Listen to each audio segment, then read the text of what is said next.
I can't breathe, Camille Baxter gasped, stumbling backward into the brick wall of the crowded farmer's market.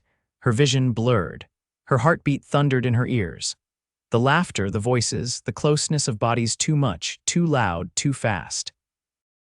She crouched down, hugging herself as her knees buckled. Her designer heels scratched against the pavement, the hem of her cream silk dress brushing against the dirt. She didn't care. She just needed out of this moment, out of this body that refused to calm down. Hey, are you okay? A deep voice cut through the chaos. She flinched, terrified someone was watching her fall apart, but when she looked up, a man with kind brown eyes and a toddler on his hip knelt beside her. I can't, she tried to say. Okay, he said gently, shifting the kid to his other arm. Can you look at me, just me, don't think about anything else? She looked. He had a scar through his left brow, a 5 o'clock shadow, hair swept messily back like he'd been running after someone. He couldn't have been more than 32. His voice was steady, low, safe. Breathe with me, he said. In through your nose, hold it, now out through your mouth. The toddler, a gap-toothed little girl with wild curls, mimicked him, puffing out her cheeks. Camille followed, her body trembling. But his voice grounded her like an anchor in a storm. There you go, he said, not touching her, just crouching close so she didn't feel alone. You're doing great. After a few more breaths, her vision cleared. She blinked up at him. I'm sorry, that was embarrassing. No, he said quickly. That was human. You're okay, I promise. She tried to stand. Her hands were shaking. Here, he offered his free hand. I'm Jude. This is my daughter, Grace. Camille hesitated before reaching for him. His hand was warm, calloused. I'm Camille. She smoothed her hair down with trembling fingers. Thank you. I don't usually fall apart in public. Well, Jude said, adjusting Grace on his hip, then you're handling it like a champion. Grace leaned down and whispered, Is she a princess? Camille gave a soft laugh. Definitely not. She looks like one, Grace said seriously. Camille looked away, cheeks flushing. If only she knew, Jude smiled. You okay now, or do you need to sit somewhere quiet? I just need a second, she said, surprised by her own honesty, and maybe water. There's a bench over there. I've got an extra bottle in the stroller. Camille followed them across the market. She kept her head low, sunglasses slipping down her nose. Nobody recognized her. Thank God. As they reached the bench, Jude handed her the water. You sure you're okay? I wasn't expecting this crowd, she admitted. I thought it would be quaint. Yeah, Saturdays get intense. I usually come early. Grace insists on the strawberry muffins. Grace nodded solemnly, holding one in her sticky hands.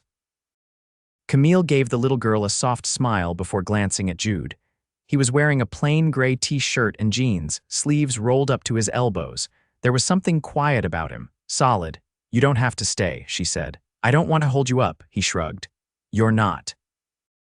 Grace and I are just killing time before ballet class. You're a ballet dad, she asked, raising an eyebrow. He laughed. I'm whatever she needs me to be. Today, that's chauffeur/muffin carrier. Camille smiled. She's lucky. His eyes softened. I'm the lucky one. Camille's chest ached a little. She hadn't felt this calm in weeks, months. She stood, brushing off her dress. Thank you, really, for not walking past. I wouldn't, he said simply. Before she could reply, Grace tugged at her dad's shirt. Can she come to ballet too? Jude chuckled. Camille probably has other plans, kiddo. I don't, Camille said before she could stop herself. Jude blinked. You sure? She nodded. If you don't mind, I could use a little calm. Grace squealed. Jude grinned. All right then. You're officially our guest. They walked together toward Jude's truck, an old black Ford that had clearly seen better days but was clean and well kept. Camille slid into the passenger seat, the leather warm from the sun. Sorry, it's not fancy, Jude said, glancing at her dress. It's perfect, she said honestly. They drove to a small community center where a dozen toddlers in tutus twirled in a mirrored studio. Camille sat beside Jude on a bench, watching Grace spin and laugh. You're really good with her, Camille said softly. She's my whole world, he replied. Her mom left when she was 1. I'm sorry, Camille said. He shook his head. It's okay, we're good now, just the two of us. Camille studied him. There was no bitterness in his voice, just acceptance, strength. She hadn't met anyone like him in a long time, maybe ever. Jude looked at her. You don't seem like you're from around here. I'm not, she said. I'm visiting. That wasn't a lie. Owning a penthouse just 20 minutes away didn't mean she lived here. Not really. Well, if you ever need a muffin or someone to talk to, we're around, he said. She hesitated. Would it be crazy if I said I'd like that? He smiled. Not even a little. Grace ran toward them, breathless. Can she come next week too? Camille laughed. If your dad lets me. Jude met her eyes. Yeah. I think we'd like that. That night, Camille sat in the back of her chauffeured car, staring out the window as the skyline shimmered. Her assistant had called twice, her calendar was packed for the week, and she had a gala to attend tomorrow night. But all she could think about was Jude's voice in her panic, Grace's little hand in hers, and a strawberry muffin that didn't taste like panic at all. She'd come to this town to escape. To disappear. She never expected to feel seen, and she definitely never expected to want to come back. Camille stood in front of the mirror, her reflection wrapped in a sapphire evening gown that clung to her like a second skin. The city glittered in the windows behind her, but it felt distant, like a world she'd stepped out of without meaning to. Her stylist hovered nearby, tucking a loose strand of hair behind her ear. "Your car is waiting," the woman said softly. Camille nodded but didn't move. Her fingers grazed the necklace at her throat, emeralds and diamonds, custom cut, a piece that had once belonged to her grandmother and now only came out for appearances like this. The gala was for one of her own foundations, and her name would be on every press release by morning. But all she could think about was Jude's hand reaching down to steady her, not the diamond-studded ones she'd shaken all her life. His, solid, real. She descended the steps of her building as cameras flickered from across the street. Her driver opened the door to the Rolls-Royce, and she slid in without a word. The leather interior was cool, the scent of bergamot lingering from the custom fragrance her assistant had insisted on commissioning. Every detail of her life was curated, intentional. And none of it felt like that afternoon on the bench, with a paper cup of water and a man who didn't know her name beyond the one she gave. The gala was already in full swing when she arrived. She stepped into the ballroom beneath a chandelier the size of a car, her heels silent against the marble. Waiters floated past with flutes of champagne and plates of gold-dusted hors d'oeuvres. Somewhere, a quartet played an arrangement she'd commissioned last year. Camille, a woman in a sharp red dress, approached, air kissing both her cheeks. "You look devastating." "Is that the new Eleonora?" "It is," Camille replied, her voice even. "I heard about the new development in Florence. You'll close the deal before the board does, won't you?" "I already have." There was a flicker of surprise on the woman's face, then admiration. "You're terrifying." In the best way. Camille gave a practiced smile and accepted a glass of champagne. She made her way through the room with the ease of someone who had spent her entire life being watched, complimented, envied, but none of it touched her. She stopped beside a large-scale floral installation and glanced at her phone. No messages. She hadn't given Jude her number. She hadn't even asked for his. She didn't know what he did for a living, where he lived, what he dreamed about after his daughter went to sleep. And yet, she'd felt more seen in his old truck than she had in the last 5 years of her life. "Camille," a man's voice broke through her thoughts. "I was hoping I'd find you." She turned. Graham Leduc, son of the oil magnate and perpetual thorn in her side, stood before her in a velvet tuxedo. His smile was all teeth and calculation. "You usually do," she said coolly. "You're impossible to ignore." He offered his arm. "Dance with me," she hesitated, then took it. Not because she wanted to, but because it was expected. As they moved through the crowd to the dance floor, flashes from the press corner caught them in bursts of light. "So," he said as they began to sway to the music, "are the rumors true? You're backing out of the Monaco deal." "I don't discuss business on dance floors," she replied. Graham's hand tightened slightly around her waist. "You've changed. Lately, you're softer, mysterious. Maybe I'm simply tired of being predictable." He leaned closer. "Careful, that kind of talk leads to scandal." She pulled away. "You'd know." She left him on the floor and handed her glass to a passing waiter. The room was suffocating. She needed air. Outside, the night was cool, the buzz of the city distant from the rooftop terrace. She leaned against the stone railing, staring out across the skyline. Somewhere, Jude was probably reading a bedtime story, or cleaning up after dinner, or falling asleep on the couch in that threadbare t-shirt. She didn't belong in his world, but she didn't belong in this one either. Not tonight. The next morning, Camille canceled her meetings. Her assistant stammered on the phone. "But you're expected at—" "I won't be available today," Camille said. "Reschedule everything." She stood in the marble entryway of her penthouse, keys in hand, no driver, no assistant. Just her and the car she hadn't driven in years, a vintage Aston Martin that had been tucked away in the building's garage like some relic of a life she barely remembered having. She didn't know where Jude lived, but she remembered the name of the community center from the sign above the door. She'd find it again. The drive took her through parts of the city she hadn't seen in years. Brick buildings, corner bakeries, parks filled with kids chasing kites. Everything was a little worn, a little loud, full of life. She found the center by memory. It sat between a laundromat and a church, the sign crooked, the paint peeling. She parked and stepped out, heart pounding. Inside, the front lobby was empty except for a woman behind the desk. "I'm looking for Jude," Camille said. "He teaches here," the woman blinked. "Jude doesn't teach. He volunteers sometimes." "You're looking for the GED program?" "No, I met him here last week." "Oh, you're Camille," the woman said, her face warming. "Grace hasn't stopped talking about you. Hang on, I think he's in the back, fixing the plumbing." Again, she disappeared through a door and Camille waited, heart thudding. A moment later, the door swung open and Jude stepped out, wiping his hands on a towel. He was wearing dark jeans and a faded navy hoodie, sleeves pushed up, a streak of something dark on his cheek. He stopped when he saw her. "You came back," Camille nodded. "I didn't want to wait until next Saturday." He tossed the towel aside and walked toward her. "Everything all right? I needed to get out," she said. "And I thought maybe I'd find you here." He looked at her, something unreadable in his expression. "You look different." "No makeup," she said, "and I drove myself." "That'll do it." She smiled, then looked down.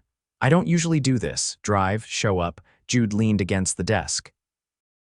"Well, I'm glad you did." She glanced around. "Do you always fix the plumbing for free?" "Someone has to," he said. "Budget cuts. You could get hurt."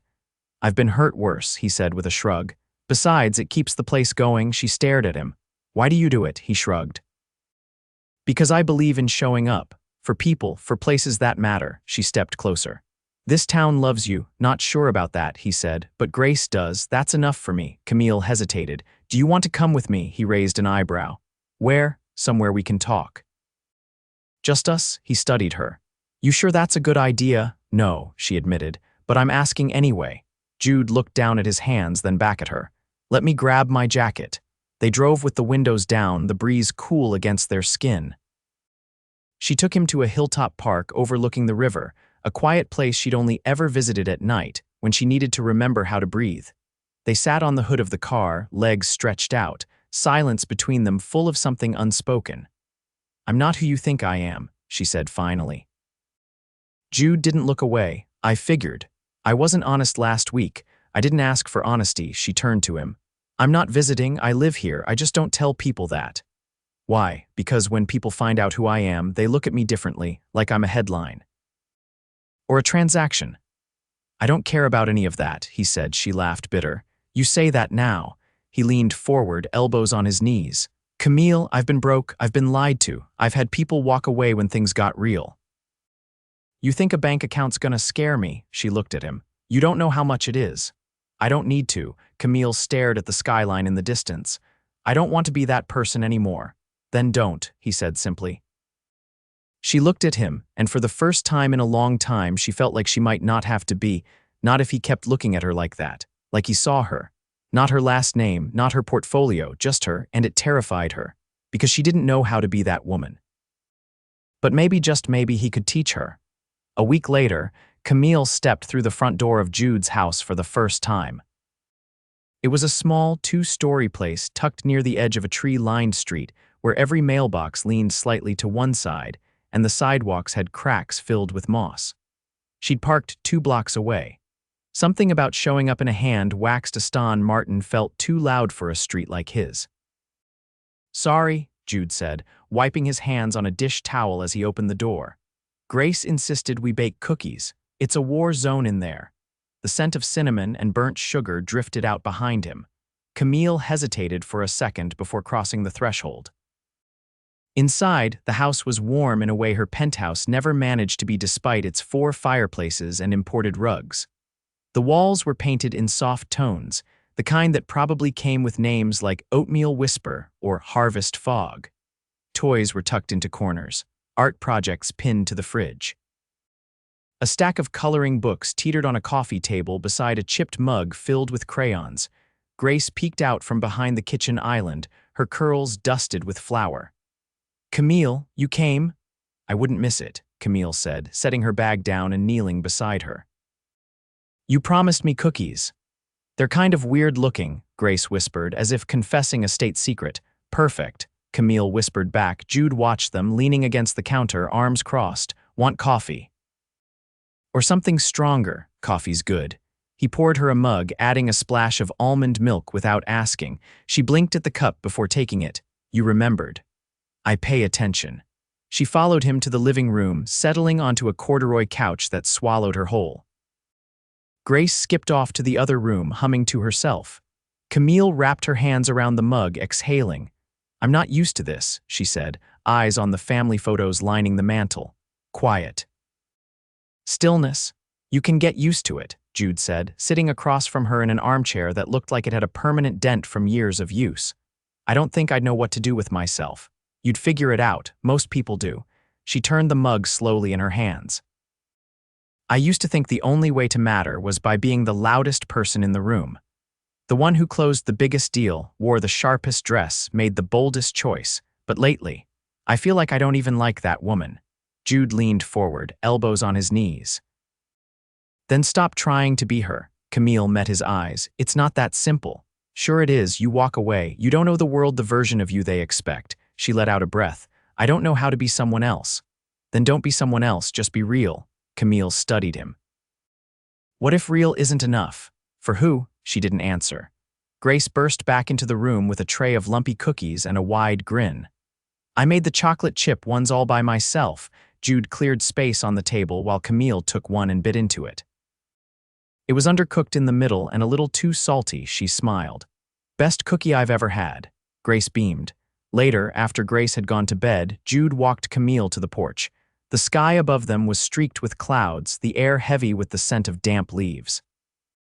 "I'm glad you came," he said. "I almost didn't."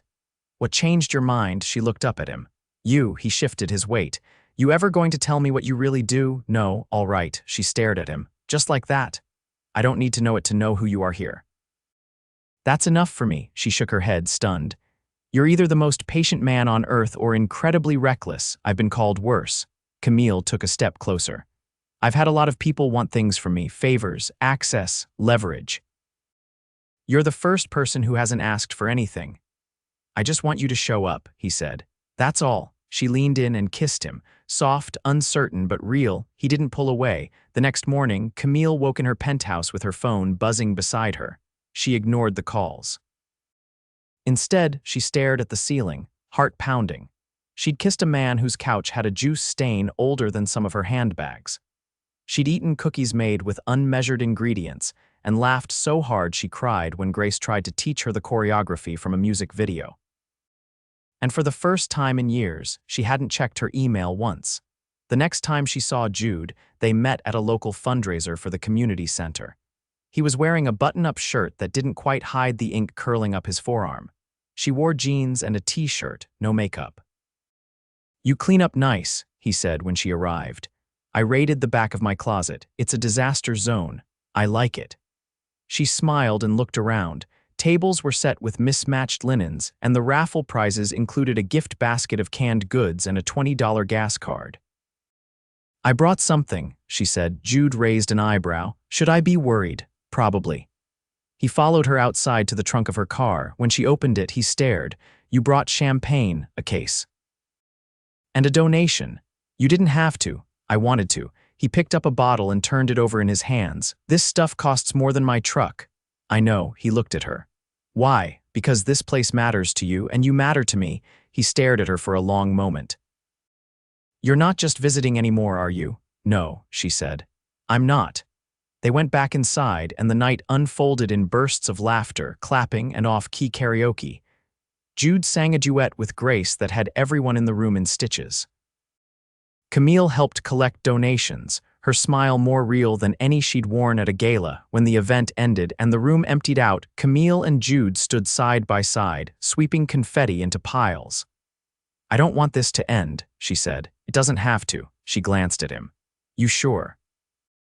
"My life's complicated, so's mine. I come with boardrooms and press coverage. I come with a 5-year-old who thinks grilled cheese is fine dining. I don't know how to play small. I don't need you to." She dropped the broom and stepped closer. "I'm scared." He reached for her hand. "Me too."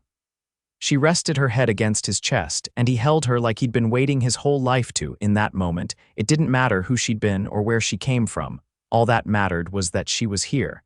And for the first time in her life, that was enough. Camille leaned against the window pane of the art gallery, watching raindrops snake down the glass as the sound of quiet conversation and clinking glasses filled the room behind her. The exhibition was a private one, showcasing works from emerging local artists, and she'd funded it anonymously, her name deliberately absent from every flyer and plaque. She hadn't told Jude she was involved. She only told him she wanted him there. He arrived 10 minutes late, brushing water from his sleeves, his presence grounding her instantly. "Let me guess," she said without turning. "Grace insisted on wearing her rain boots even though it wasn't raining when you left. She said they made her feel powerful," Jude said as he stepped beside her. "Hard to argue with that." Camille turned toward him, her earrings catching the light. "She's not wrong." He looked around the gallery, then back at her. "This place is impressive. I thought you'd like it." "I didn't realize it would be this kind of impressive." She tilted her head. "Is that a good thing?" "That depends." "Are you the one behind all this?" "I might be." Jude folded his arms, his eyes roaming the room again. "You didn't want credit. I wanted to see if it could stand on its own. And I think it can." He looked at her, then nodded once. "It's good. Just good. I'm not much for galleries." "But I am for you." Camille took a slow breath, the words hitting her harder than she expected. She reached into her bag and handed him a folded piece of paper. He opened it and scanned the contents, a formal invitation letter on heavy cardstock with her full name printed at the top. "You're being honored next weekend?" he asked. "Yes, for a Lifetime Achievement Award. You're 30. Apparently that's enough time to build an empire and still be a cautionary tale." He handed the letter back. "Why are you showing me this?" "Because I don't want to hide anymore." Jude studied her. "What happens after the award? I don't know," she said, "but I want you there." He was quiet, his gaze steady. "Then, will Grace be welcome?" Camille's throat tightened. "Always." The night of the awards ceremony unfolded like a scene from a film she never thought she'd live. The ballroom was filled with dignitaries, high-profile investors, and industry legends who spoke in clipped tones and traded glances like chess pieces. But Camille didn't walk in alone. Jude wore a simple black tuxedo, tailored at the last minute. Grace, in a navy velvet dress with silver sneakers, clung to his hand as they entered, wide-eyed and bouncing on the balls of her feet. Camille met them near the entrance, her gown a subtle shade of ivory with delicate embroidery along the sleeves. When she crouched to greet Grace, the child threw her arms around her neck without hesitation. "You look like a star," Grace whispered. Camille smiled. "So do you." They took their seats near the front, and when Camille's name was called, the applause echoed like thunder. She walked onto the stage with practiced grace, but her speech was different this time, less polished, more vulnerable. "There was a time," she said, "when I believed success meant being untouchable. That building something bigger than yourself meant you had to lose yourself to do it, but I was wrong. The most important thing I've done hasn't been growing a company or closing a deal. It's been learning how to be seen, really seen, and to let someone in." Her eyes found Jude in the crowd, his hand resting gently on Grace's shoulder. For anyone who's ever felt like they had to wear armor to be respected, there's strength in softness too. "And I'm still learning what that looks like." She stepped down from the stage to a standing ovation, but the only thing she could hear was the sound of her own breath as she crossed the floor to where Jude stood waiting. He pulled her into a hug that wasn't performative or polite or planned. It was steady, anchored, warm, Later, they slipped out before dessert was served and walked the streets of the city, the wind tugging at her hair. Camille kicked off her heels and carried them in one hand as they wandered past quiet storefronts and shuttered cafes. "I didn't think you'd actually come," she said. "I didn't think you'd actually ask. I almost didn't. You always do things halfway before you leap." She glanced sideways. "You've figured me out already, not even close," he said. "But I'm not in a rush." They stopped near the river, the water black and glassy beneath the street lamps. "I've been thinking," he said, "about what you said, not hiding, showing up." She turned to him, heart hammering. "I want more," Jude said simply. "With you," Camille's breath caught. "I don't care if your life's complicated, or if your name shows up in magazines. I care that you laugh when Grace gets chocolate on your shirt and that you try to pretend you don't cry during animated movies." "I do not," she said, half laughing. "You do," he said. "And it's one of my favorite things." She looked away, overwhelmed. "I want to be there," he said. "For the hard parts, for the quiet mornings, for the days when you forget how strong you are." Camille turned to face him fully. "I don't know how to do this without ruining it." "Then ruin it with me," he said. "We'll rebuild it better." A car passed in the distance, music trailing behind it. She stepped closer, her bare feet cold against the pavement. "I don't want to live two lives anymore," she said. "I've spent years building walls and they're exhausting. Then let them fall. I'm scared." "So am I," Jude said. "But I'd rather be scared with you than safe without you." She kissed him then, not tentative or questioning, but with the kind of certainty that comes when every mask has fallen and there's nothing left to hide. Afterward, they walked back to the car in silence, her fingers intertwined with his. When they reached it, Jude opened the door for her, then paused. "There's something else," he said. She looked at him. "I got offered a position at the center, full-time coordinator, benefits, a real salary. I'd be able to give Grace more stability." Camille's eyes lit. "That's incredible." "I almost said no," he admitted. "Thought it might pull me away from what matters. And now, I'm thinking maybe it pulls me closer." She touched his face. "You're allowed to want things too," he nodded slowly. "I just want them with you."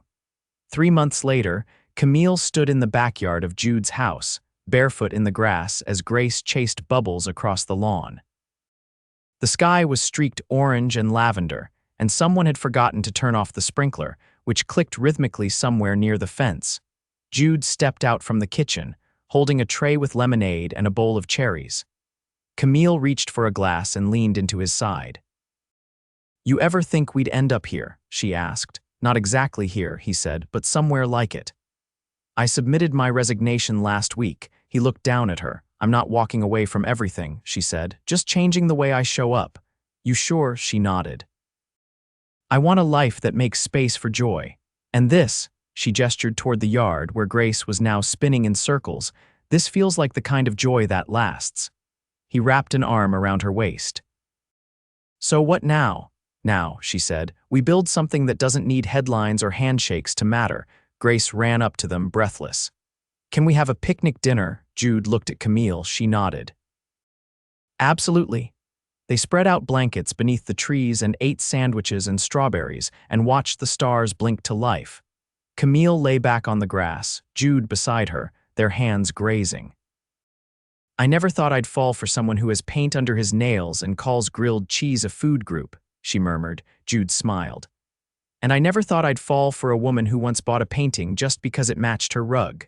She laughed, eyes crinkling. "That was one time." "I'm just saying," he said, brushing a strand of hair from her cheek. "We're not exactly predictable." "Good," she whispered, "because I don't want ordinary." He kissed her, slow and unhurried, as Grace sang softly to herself nearby.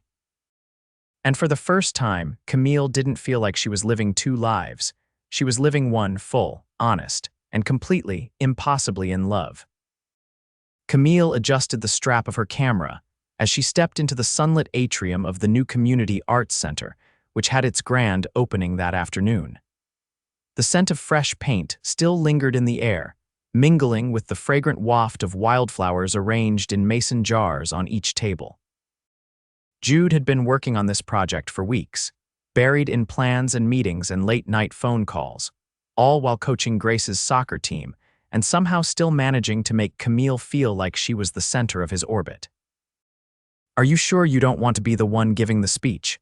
Camille asked as she approached him near the stage. He stood beside a tall easel covered in a white cloth, his sleeves rolled halfway and his shoulders carrying the kind of tension that only came when something mattered. I'm not the reason this place exists, Jude said as he adjusted the microphone. You're the one who convinced the city to approve the grant. I just fought for it. You designed the layout, you got the permits, you led the build. You didn't just fight, Jude. You bled for it. He exhaled slowly, then looked past her to where Grace was helping a volunteer arrange paintbrushes by a long row of easels. I wanted her to have a place where she could make a mess without feeling like she had to apologize for it. Camille touched his hand. You did that. For her, for the whole neighborhood. He turned toward her, his voice low, and you gave me the space to do it. They didn't need more words, not right then. The ceremony started at noon. There were folding chairs lined in perfect rows. The mayor gave a brief introduction, and then Camille stepped up to the podium. She wore a soft blue blouse tucked into wide-legged trousers, her hair pulled into a loose braid. No designer labels, nothing flashy. She hadn't dressed to impress. She didn't need to. The arts aren't a luxury, she began. They're a language, a way of being seen when words aren't enough. This center isn't just about paint or music or dance. It's about creating a space where everyone belongs, no matter what their story is. She stepped aside and gestured for Jude. He approached the podium with his usual quiet confidence, scanning the crowd before speaking. I grew up thinking you had to earn your place in a room like this, that you had to be special, talented, perfect. But what I've learned, what Grace has taught me, what Camille reminded me is that you don't have to be anything other than yourself, and that's enough. Always. When he pulled the cloth from the easel, revealing a mosaic made entirely from broken tiles and mirrors, the crowd gasped. It depicted a tree whose branches reached toward the ceiling, each leaf etched with the name of someone who had donated their time or talent to the center. Camille hadn't seen it finished until that moment. Her name was there too, nestled between Grace's and Jude's at the roots. Later, as families explored the building and children darted between sculpture installations and chalk murals, Camille found Jude refilling lemonade pitchers in the back. Grace is already covered in glitter, he said without looking up. She's collaborating with a 6-year-old who believes sparkles are a personality trait. Jude chuckled, then straightened. You're glowing. Am I? Yeah, and not in the I just closed a 6-figure deal kind of way, more like. You belong here. Camille bit her lip, then held out a folded piece of paper. I want to show you something. Jude wiped his hands and took it.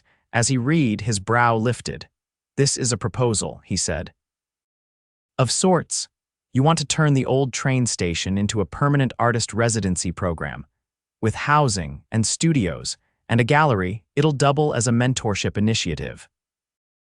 Local kids working alongside established artists, learning to sell their work, build portfolios, and more importantly, learn that their creativity has value. He looked up. This is huge, I know, and I don't want to do it without you. Jude folded the paper and slipped it into his back pocket. Then you won't. They watched Grace chase a paper kite through the courtyard for a few moments before Camille turned to him again. There's something else, she said, her tone shifting. Jude narrowed his eyes. Should I sit down? She reached into her pocket and pulled out a small velvet pouch. You've given me so much, a place to be soft, a reason to slow down, a home I never knew I needed, he blinked. Camille. She opened the pouch and revealed a silver ring simple engraved with a tiny tree on the inner band. I want the rest of my life with you, all of it, the late nights. The chaos, the mismatched plates and the paint stains and the mornings when nothing makes sense. I want you, and Grace, and every messy, beautiful part of this life we've built together. Jude didn't move. His mouth parted, but no sound came out. I know it's not traditional. I know it's not how people expect things to go, but I'm not interested in what's expected anymore. I'm interested in you. He laughed, a little breathless, then stepped forward and took her face in his hands. Yes, 1,000 times yes, though for the record. I'd already bought a ring. Camille's eyes widened. You did. It's in my sock drawer. Grace helped pick it out. But I think this one might top it. He kissed her there, in the middle of the courtyard, with families and children and volunteers milling around, and for the first time in her life, Camille didn't care who was watching.